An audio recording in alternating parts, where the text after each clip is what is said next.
হরে কৃষ্ণ কৃষ্ণ কৃষ্ণ হরে হরে, হরে রাম রাম রাম হরে হরে।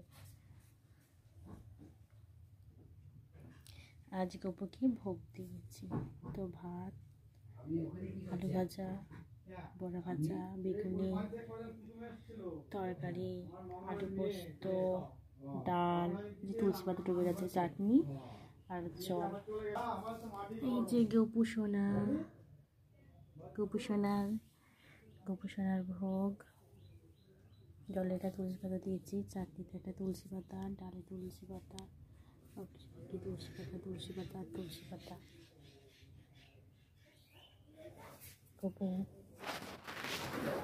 গোপুসোনা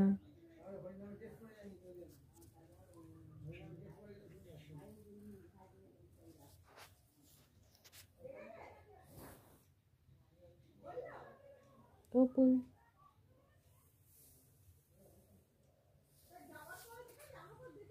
গোপু গোপু গোপু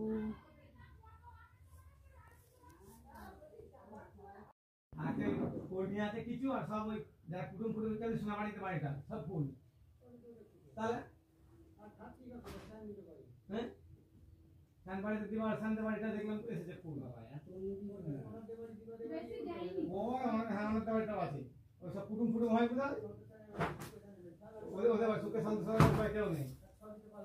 হ্যাঁ তা পালগুস্তি সবই তা পল্টু সব একটা করে একদম। বাবাজি ঠিক আছে? কে রান্না করবে? আমি তো জিজ্ঞেস করছি রান্না ঠিক আছে? হ্যাঁ যে নদী বলে বাড়িটা খুললে মন্তন্য ওদের একটাও বলেনি ঘি। হ্যাঁ না ওই তাহলে হাড়ু তো যেতে দেখো এটা আলু পোস্ত, চাটনি, এটা হচ্ছে কুমড়ো ছোলা ডাঁটা। ওটা ডাল যে কোনো একটা নিয়ে যাও। ও একটু দিয়েছি খান। না না এত খাবো না, আমি তরকারি খাই না বেশি। বললাম ওই তো দিয়েছি। না না ও হাত দিয়ে একটু যাবে, নষ্ট করে লাভ নেই। ওই বাবাজি ডাল আলু পোস্ত আর ভাজা দিয়ে তাহলে আমি দিয়েছে। একটু তুলে দিচ্ছি, একটুখানি না না না নেবো না। না একটু নিতে একটুখানি আমি তাহলে তুলে দিচ্ছি। একটু হাতে করে একটু চামচ একটু তুলে টেস্ট করে দেখুন হ্যাঁ কিরম হয়েছে না হয়েছে। তোমরা তরকারি খেতে পারো না, আমি খেতে পারি না। তো আপনি তরকারি করার লোকজন নেই। বাবাজি যে এত দূর ঘোরাঘুরি করছেন, একটা ছেলে